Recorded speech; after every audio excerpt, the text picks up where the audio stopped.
Good afternoon, we are now live. Good afternoon, my name is Vincent Garnier. I'm the Director General of the FTTH Council. Welcome to this webinar, part of our webinar series. I will ask a little bit of patience. We are still welcoming many guests, so we'll probably give them an extra minute before we kick off the session. So I'll come back to you in a few seconds.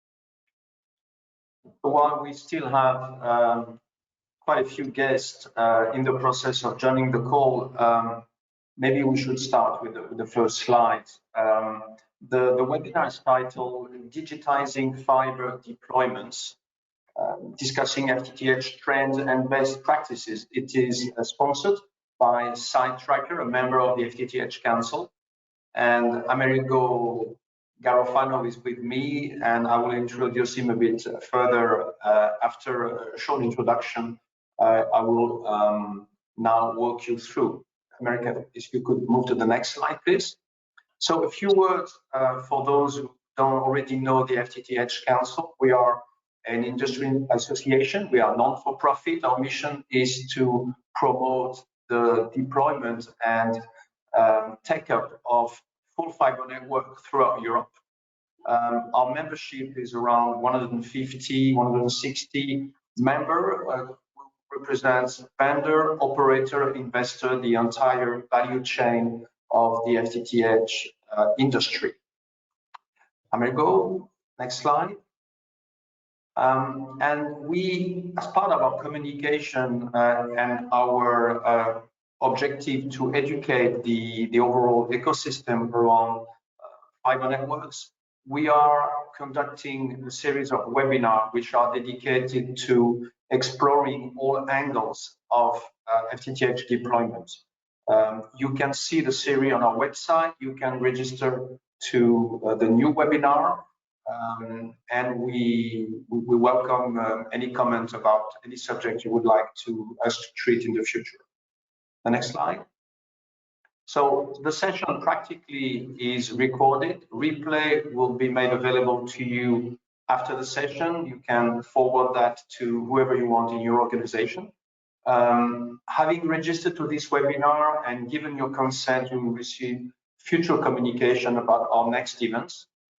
Now, you can ask questions, not verbally, but you can use the question box that you should see on the control panel of the platform. Do not hesitate to ask questions. If we have time, I will convey them to Amerigo, our speaker, at the end of the presentation. If we don't have time to cover every question, we will forward this question with your detail to our speaker today, and I have no doubt that they will be addressed after the webinar. So don't hesitate to ask questions. We want this to be as interactive as possible. Next slide. And before I give the floor to our speaker, we thought it could be interesting to give you an overview about where the FTTH rollout stands. It's going to be very brief, just to set the scene and transition then to the presentation and the topic of today. The FTTH coverage has reached the threshold of 50% in Europe. Of course, the situation varies greatly between countries, as you can see on the map. But on average, we've passed the 50% bar, which means that one household in two has potentially access to fiber.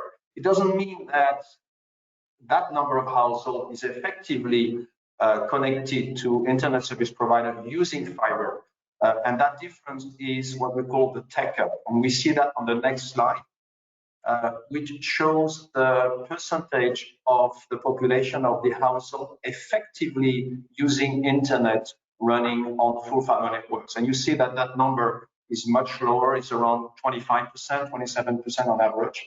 And that reflects the fact that only 50% of households having potentially and technically access to fiber are effectively subscribing to fiber. So there's still a long way to go in Europe to have the entire population maximizing the benefits that is brought by fiber networks.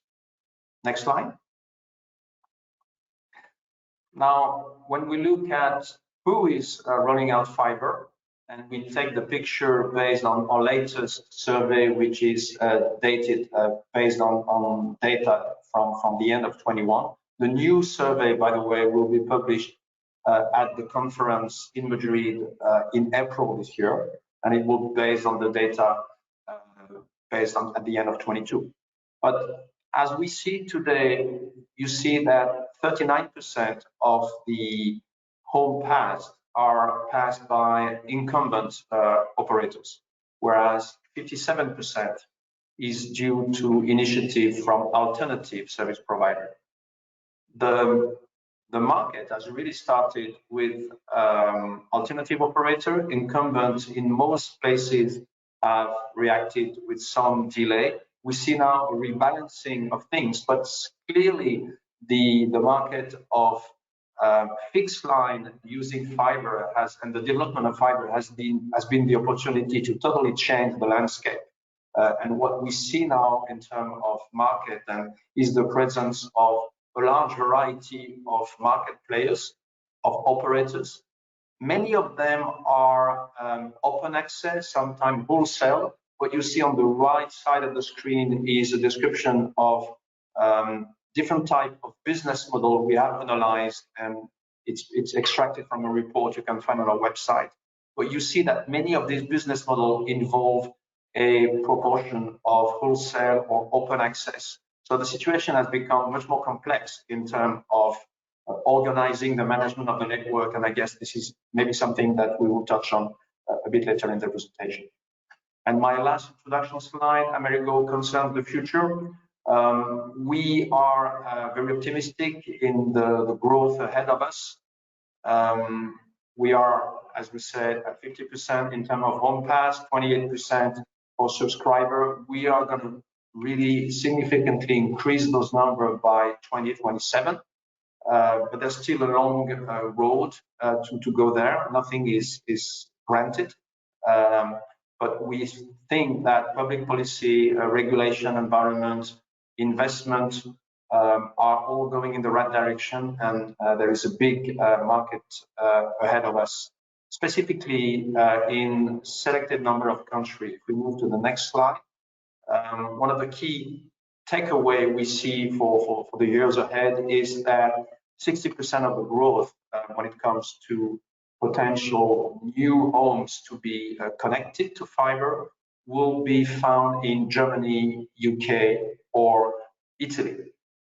It doesn't mean that there is no potential for growth in other countries, but there are smaller, Belgium, Greece.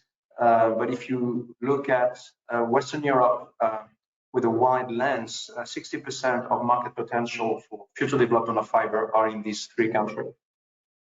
Key element is the need for higher take-up.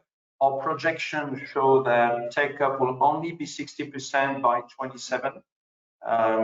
We want, if we want really to get the return on the investment on fiber, we need to increase take-up to a much higher level to make sure that every single fiber which is put in the ground gets paid back with actual subscription. So that's very important. In-home connectivity is part of the equation, because if you bring 1 gigabit or 10 gigabit to the doorstep of a user, what you want to make sure is that the experience in-home, and therefore in-home connectivity, Wi-Fi delivers at the same level of bandwidth. And here there is still a battle to be fought, because it's not always the case, and sometimes in-home connectivity can be a bottleneck. Rural coverage is key. We were saying that 50% of the coverage concerns, on average, Europe. But if you look at rural area, low density area, that percentage goes down to 30%. So to close the gap between 50 and 100, key part will be on low density areas. Copper switch off is also a major, and I'll finish there. Copper switch off is a major element for public policy with an important role of regulator and incumbent. There is no sense to manage in parallel fiber and copper. It costs a lot. It's in terms of sustainability, it's not the right thing to do. So, but it's complex move to really decommission legacy copper network, and that requires planning, preparation, and a collective approach of the question. There are many other challenges ahead of us, but I don't want to hijack too much of the time for this presentation.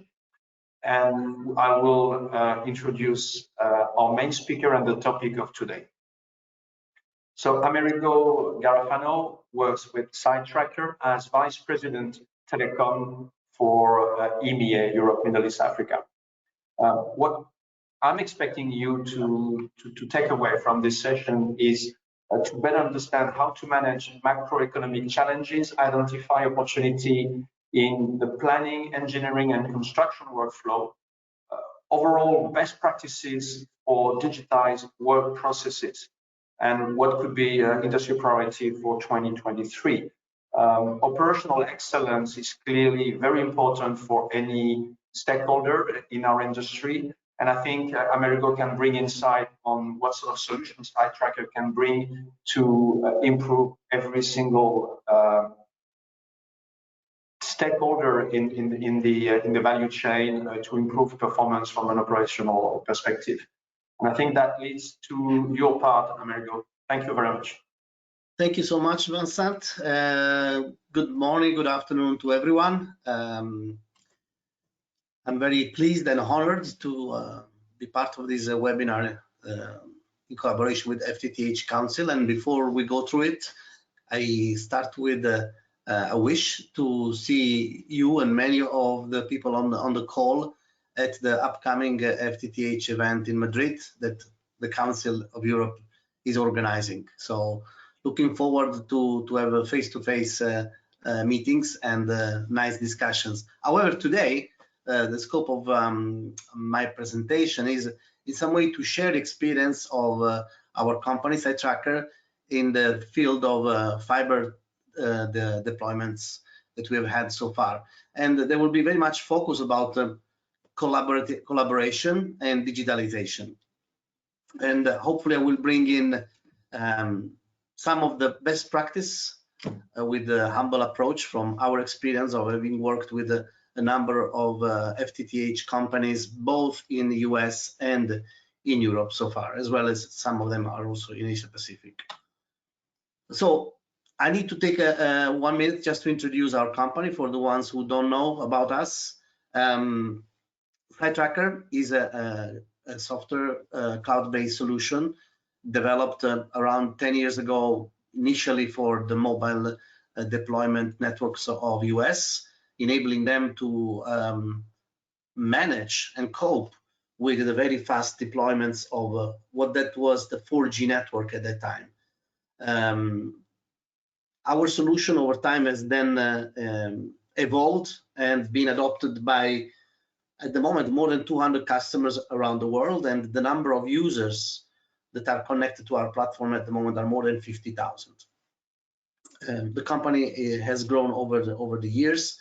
Initially, obviously started in US, but our presence in Europe has now becoming stronger and stronger since about 4 or 5 years now, and we are gaining customers who are typical customers of SiteTracker in the telecom industry, primarily service providers, so MNOs who are at the moment facing the challenges of 5G deployment, fiber to the home service providers. In the model that was presented before by Vincent, they were both incumbent and the alternative operators, as well as we see some of them being some sort of regional service providers. Then in the fiber business, of course, we also work with the service contractors who are building this network.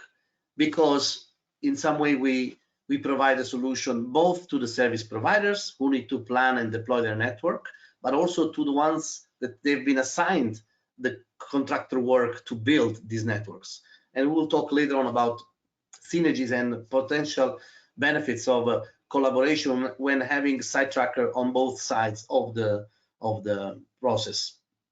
Just to continue, our company is venture capital backed type of company, has had big names like Salesforce, Energy Ventures, Deutsche Telekom Capital Partners. Lately, in the last round, we have had also NTT Docomo. We have some companies in the energy sector who are also financing our growth, because as a matter of fact, we are let's say redeploying the same model and concept also to some sector of the energy business, for example, typical EV charging. But because the scope of our conversation today is about fiber deployment, I will focus very much on that. The introduction we already had, thanks also to FTTH Council. As I said before, we will focus the presentation on two main topics: enabling digital workflows, what does it mean, and also the collaboration and standardization aspects. And then hopefully we will end with some Q&As at the end. In order to make this session interactive, we have organized with the FTTH some interesting polls, which you are kindly invited to respond. And we will base our discussion also on the response that we will see. So please do not hesitate to start to fill in your answers here. And I'm bringing the question live. So what are your top challenges today? Labor and staffing, material logistics, connecting field crews, managing data. So I see that we're starting to gather response, quite a few. So we give you another 15 seconds to cast your vote. I can already tell you that one is really standing out for the time being. We have quite a nice percentage of the audience having voted. I think I'll close that within 5 or 10 seconds. So you still have time to vote. But we are finding now, I think, a confirmation of the initial trend. So I'll close now in the interest of time, and I'll share the result with you. So as you can see, the first, labor and staffing, is receiving 45%, approximately half of the votes. Number two is managing data as a key challenge. And then quite close, the two other options, material logistic and connecting field crew. Maybe your comment on that, Mariano? Yes. First of all, very, very interesting. In some way, confirming what we have heard also in other kind of forums. There is a lack of resources, specialized resources to sustain the growth of FTTH deployments in Europe. The pandemic has definitely brought us a new reality, a new ways of working, which we are all now adopted to use. And in order to be efficient with these ways of working that include remote collaboration, remote working, and so on, you need reliable connections at home. The in-house connectivity that Vincent was saying before is very, very much important. So first is to pass the fiber through the buildings, then to connect, and then to make sure. So in order to do all these works, there is a need of manpower, and this is definitely a point that we recognize. The second point, if I remember well, was about managing the data, and this is also another important aspect that we recognize, and hopefully we will also touch with our presentation today let's say, these two main drivers. That means how we can address lack of resources. Second, how do we manage the what was it? The second one, the the complexity of data. Yeah, the managing data. Yes, of course. And the third one is the collaboration aspects. You know, how to connect with the crews, because the reality is that yes, there is a lot of remote ways of working, but there is also physical work that is done out there. So having said that, I will take the opportunity and continue introducing the concept of enabling digital workflows. This is our company mission statement. I mean, we aim to help deploying tomorrow's, which is today's, infrastructure faster, so that people everywhere can experience a digital equity and a more sustainable future. Summarizing basically all the things we have said so far, connectivity and high speed is very much important. So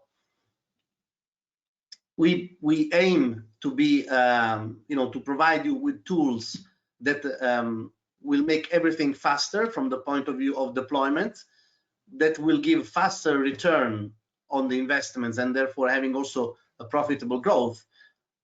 And at the same time, we realize the importance of partnership in the ecosystem, and we aim to be, let's say, an important stakeholder and player, enabling all parties to be successful. Digital transformation has been, let's say, a very trendy definition for the last 5-10 years, and this has taken very different shapes. I'm sure that all of you have gone through some sort of an internal digital transformation project in your company, and most likely you are still going through it. But what is important is that when technology impacts the success of your companies, when you have the right visibility across the projects and the systems. The tools that are put in place, they need to enable you to have a control of the costs and the quality of data as well, because sometimes many times we realize that data quality is an issue in many large companies. We always need to improve ourselves, and therefore we need to equip ourselves with the smart tools for forecasting both the workforce, but also the revenues and the money flow in the company. And last but not least is that assets are deployed to return their investments into profits, and therefore the agility to manage the assets is becoming very, very important. So after, let's say, a first decade of digital transformation hype, what is your definition of digitizing a process? And here, thanks to Vincent, we have the second poll. Yeah, I think the options you offer to the audience are 4. So A, using digital communication tool like email or texting. B, updating shared documents like spreadsheets. The third option is real-time updates to a single data source via cloud-based SO. And finally, you could choose to complete automation and elimination of all paperwork. So that's the these are the 2 options which would relate to digitizing a process. And thanks for all participants who are voting. I think we are more than half of the attendees have now voted. I give them an extra 10 seconds, but not surprisingly, we will see that it's overwhelmingly people are choosing between 2 options, I think. Let me give them a couple of seconds, but it will not change greatly. So I close and share, and you can see that it's split evenly between the last 2 options. I'm going to go real-time update to a single source via cloud-based SO4 and complete automation and elimination of all paperwork. hardly no vote in favor of the first two. Great, thank you again. Well, this selection, of course, shows a high degree of maturity of the market and yourself for representing it in understanding that adopting digital transformation is not just working with the basics of the tools that I would say still we found in the market in many service providers or companies that are maybe of small medium size.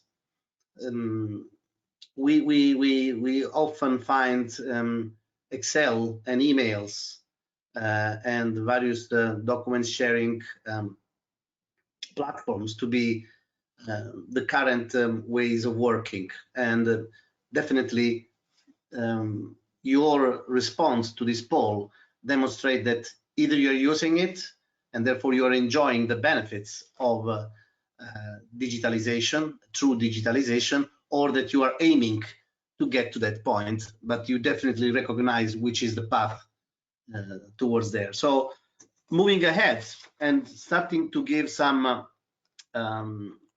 need to move the slide, sorry for that.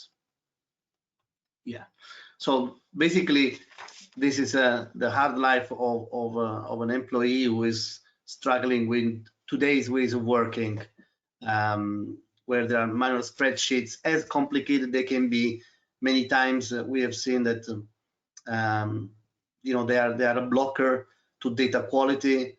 I've heard the experience of some tower companies. I know it's the same sector, but not exactly like fiber deployment, who have acquired assets through an Excel file received from the other company. And it was really a struggle for them to understand what kind of assets they were acquiring. That means it doesn't give visibility. You don't know where you need to focus. Sometimes you don't know your assets, if you can deliver a new service, or if you are owning the assets you want to occupy. For example, you want to lease your extra capacity to some other service provider. So digital asset management has become a very important element in our industry. And therefore, to start to bring some sort of definition, at least from our own perspective, it is very important to templatize the workflows. So making an effort, regardless of the tool that you will adopt for digitalization of the workflow, it is most important try to remove the exceptions, because exceptions will not enable you to standardize the process. There has to be a way that things need to be managed remotely, because otherwise it's going to be very costly if the supervisor needs to be always on site where there is the construction place, the construction site. And therefore the concept of having ability to remote control what the others are doing, it's fundamental. And at the same time, there has to be a flexible configuration which enables to, for example, having different formats for different kinds of site works.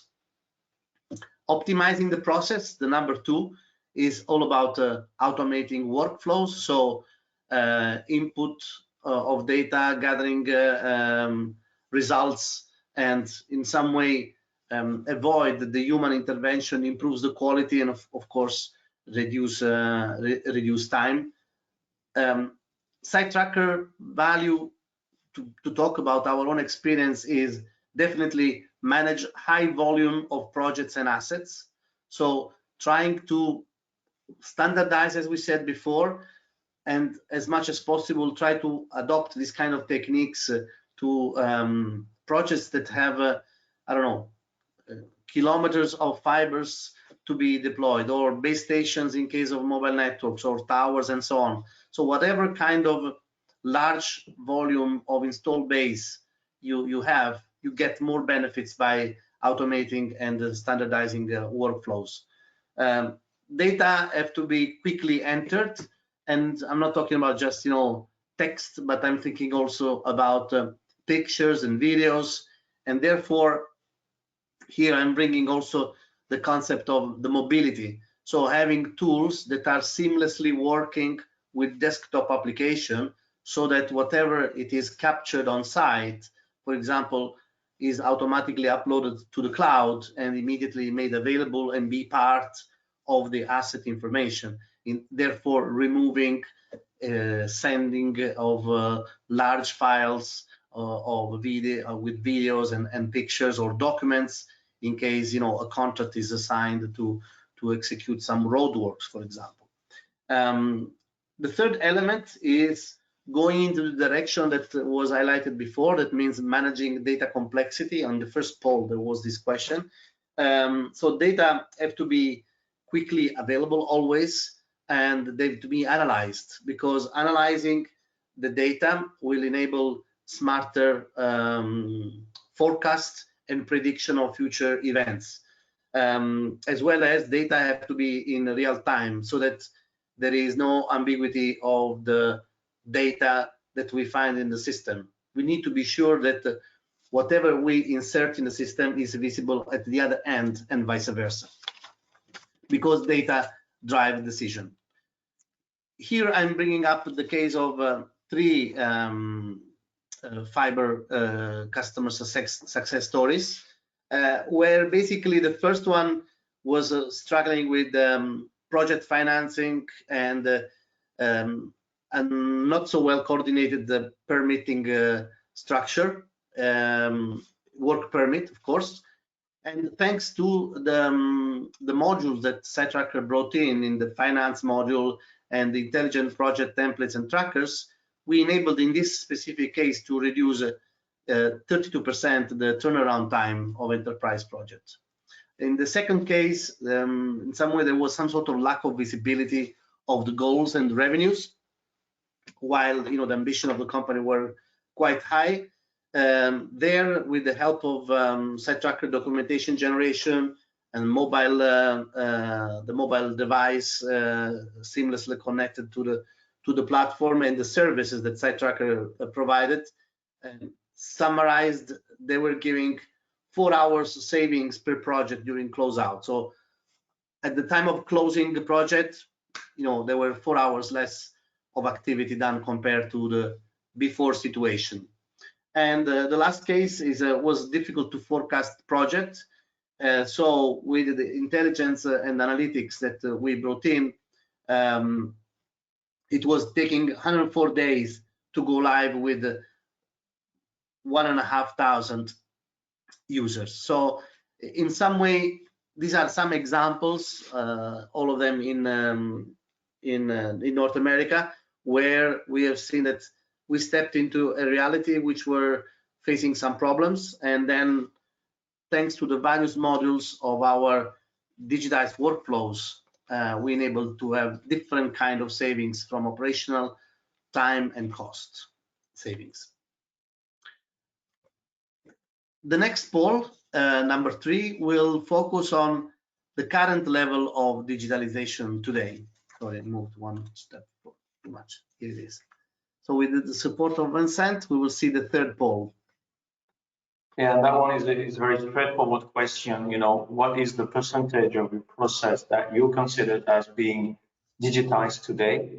Is it more than 75%, which will please Amerigo very much, I know, 50%, 25%, or less than 10%? I hope you're not in that category.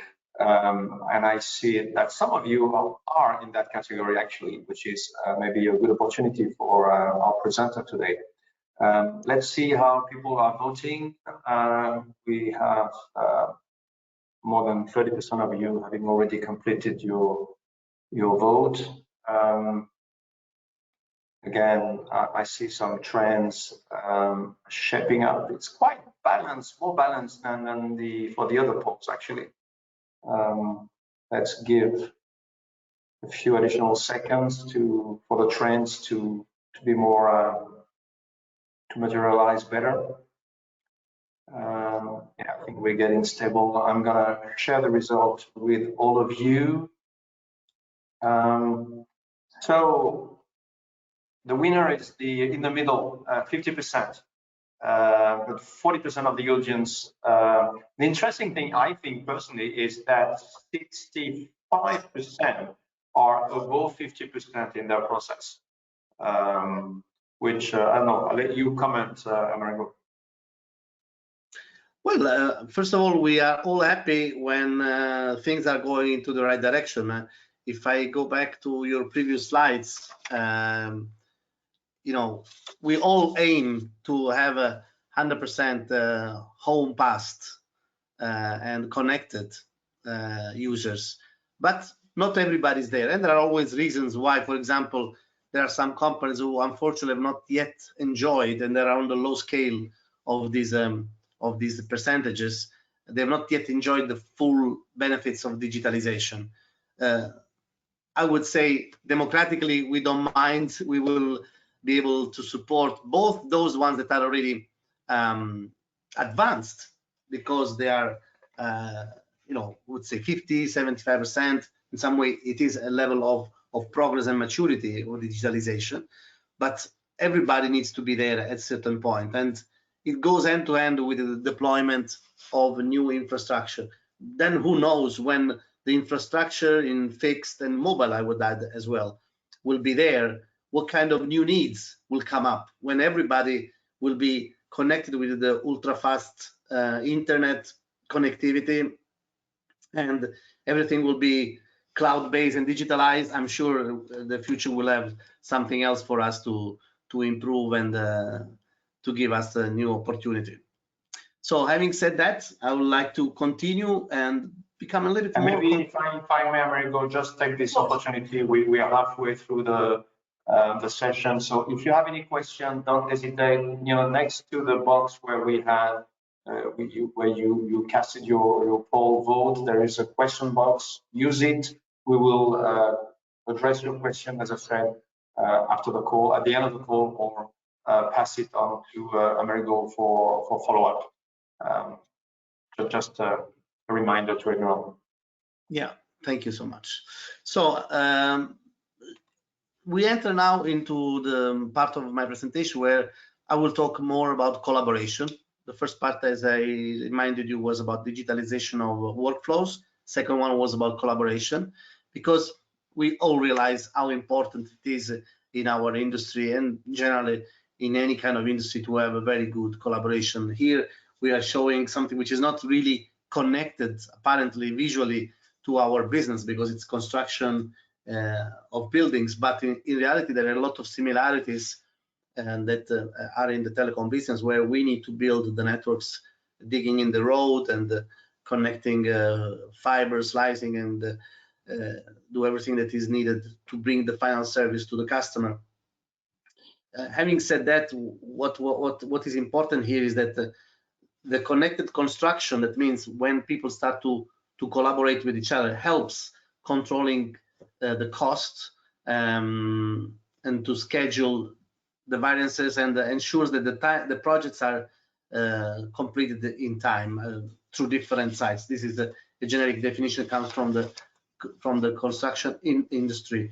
But if we try to apply it a little bit more to our reality, and also what SiteTracker aims to deliver, the use case for us for the collaboration are, you know, assigning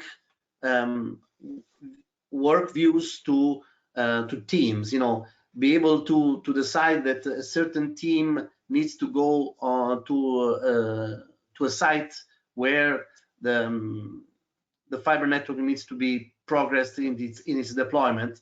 Sometimes we may need certificates of people performing certain activities. We need to collect documents, permits. So definitely managing this into a single repository available at any time by anyone who is authorized definitely improves the collaboration, makes it faster, and most important, removes the potential mistakes that are in the system.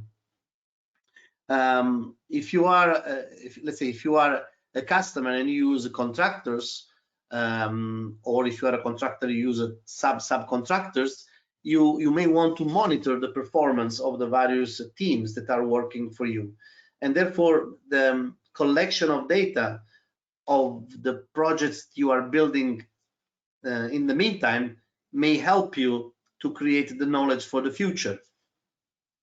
And communication with messaging and email into a single place, it avoids that in order for you to communicate with another member of this community of contractors, it makes you to get out of the system of the application, and then you need to send an email from your own system.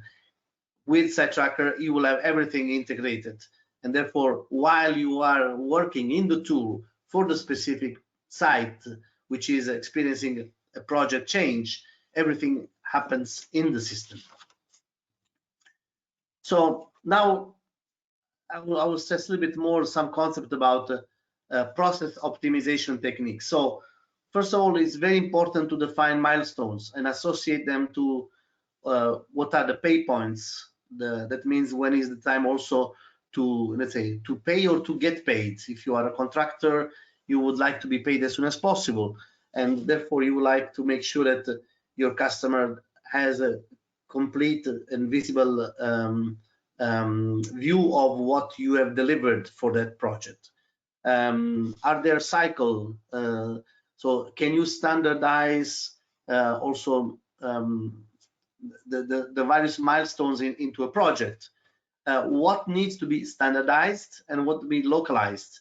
Because definitely there are some activities that needs to reflect the local regulation or local reality in a certain region or province or whatever.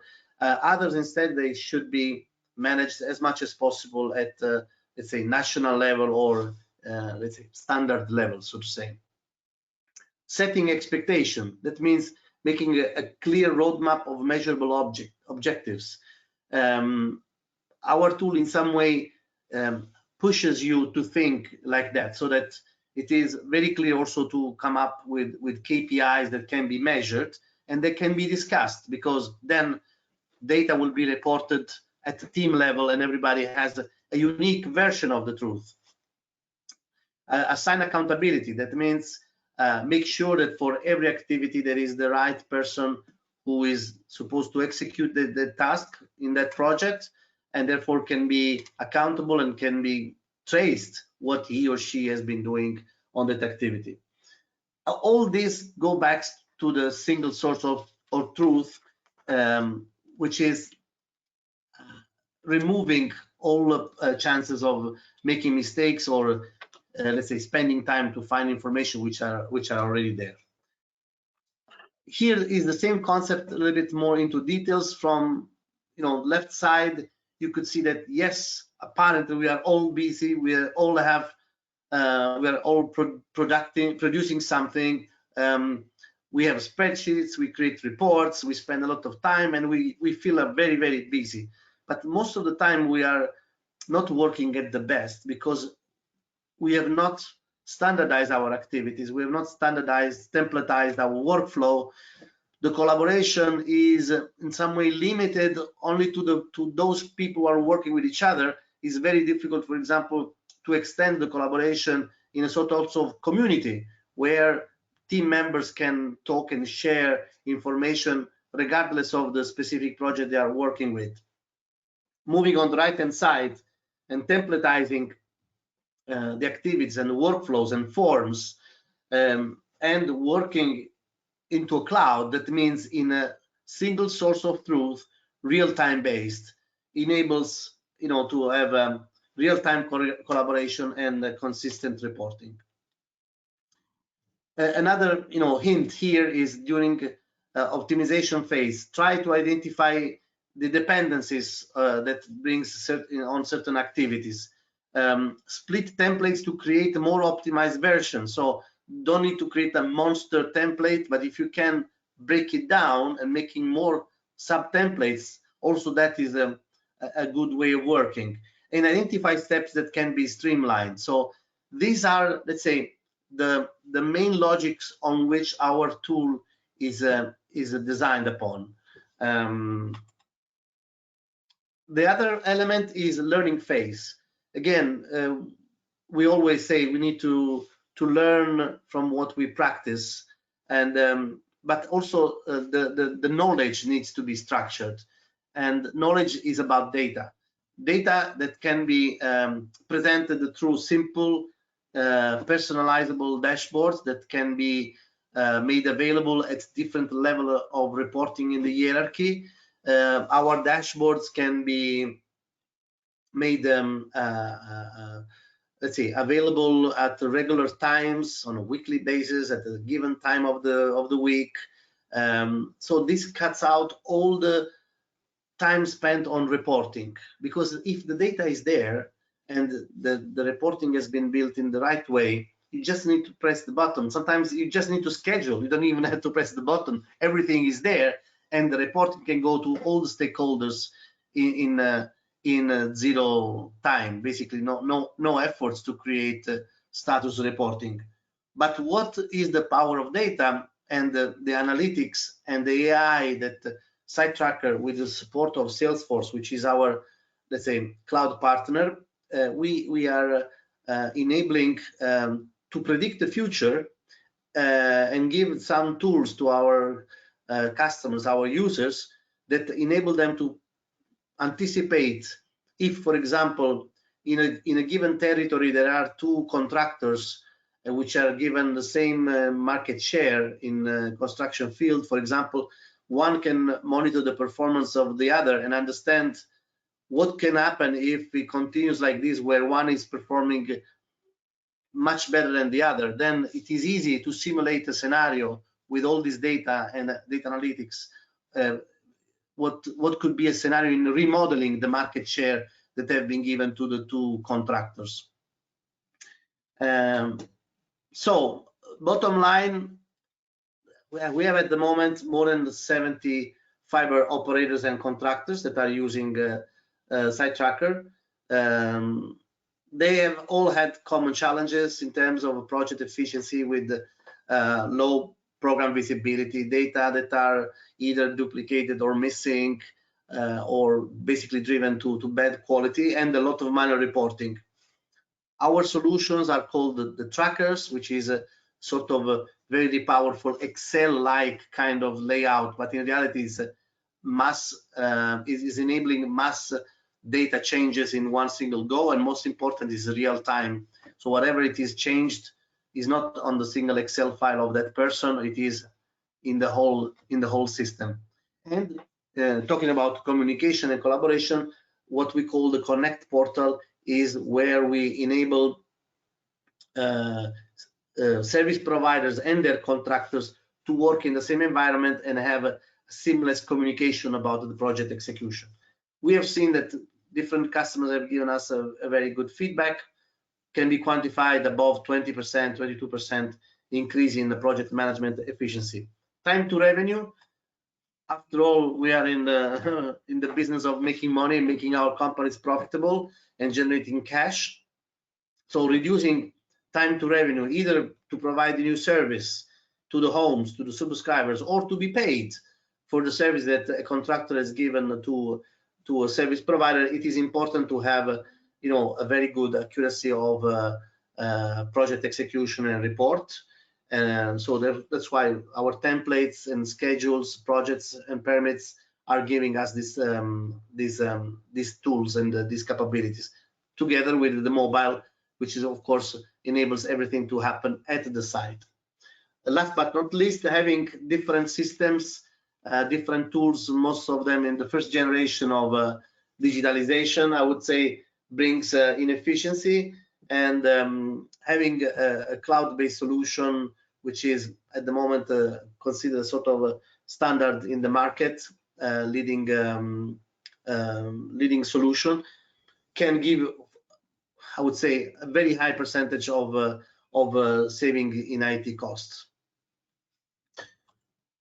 So to conclude my presentation, I would like to end with a final poll. What are your prioritizations for 2023?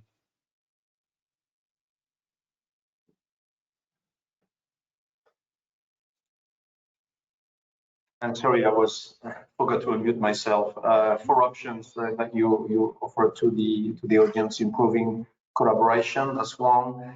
Increase process digitization, increasing productivity, or other options.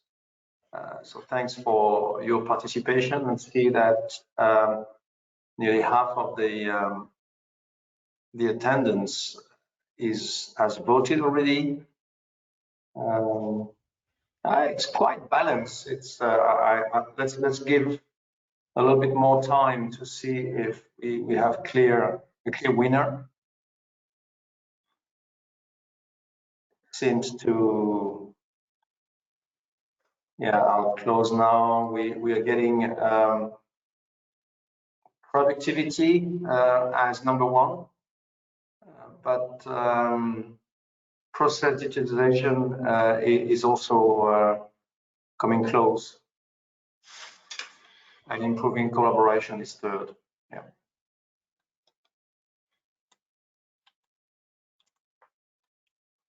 Marigo?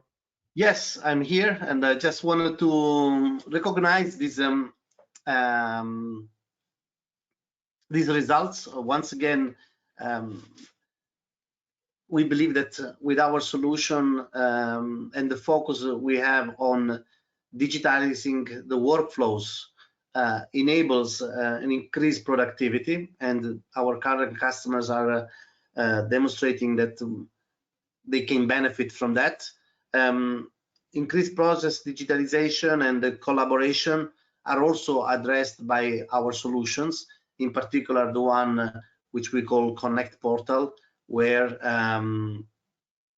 as I said before, directly the customer and the vendor of the services can collaborate in real time, therefore avoiding a lot of interactions outside the system using various tools that have proven not to be fully digitizing or fully in line with the digitalization. Time is for questions now. I don't know if you have questions. That's good, because I have, I mean, you can still ask questions and again use the appropriate section of the control panel for this. But I have one question which I think it's all about, you know, permits and managing the number of regulation, especially these being different region, country. How does your system can actually helping operators with that, Marigo? I'm sorry, I couldn't get the question. Can you repeat? The question is, you know, someone saying that the biggest challenge is with permitting and managing many regulations across different local jurisdictions and Yes. Well, you know, we have dedicated permit modules in our solution, and therefore we recognize that part of a project construction in telecommunication has implications on permits, and we enable that through our solution. And we can we have templates which have in some way been built around lots of markets in Europe and the US. So we may believe that there is already quite off-the-shelf solutions available. But of course, we can always understand and implement something that is a local permit requirement. Okay. I have another question just coming. I think it's related to, I mean, we struggle with collaboration when it comes to working with, you know, the entire ecosystem of vendor contractors in the field. And I guess the question is, how do we get them to adopt this tool and to cooperate with us on the tool? How do we extend the usage of the tool to the entire ecosystem? Yes, I mean, we know that adopting new technology is always something challenging because people by nature are used to keep on using what they have. Our experience, though, is that thanks to the very powerful user interface and the simple concept on the way we have designed our workflow to be digitized, it brings a lot of adoption. One element that didn't bring about the success of our story is in the market is that 92% of the companies are renewing the contract with SiteTracker after 3-4 years from the initial project, and there is in every single company an average of more than 94% of the users adoption. This is a sign that most likely we have designed the right tool, that it is simple to use and provides immediate benefit to the users, because in some way it enables them to fill in data. They can find whatever they have inserted that up to that moment, and the same information that they input is visible to the others, so it reduces also a lot of time reporting. I think time reporting and the quality data improvements are the main benefits that a user has to see in order to adopt technology like this one that we are proposing. Maybe we have time for a last question. This one comes from a company which says that they're an organization with several business units and already a lot of technology and IT tools and software. And the question concretely is, how do we justify to add yet another system into an already busy mix of tools coexisting?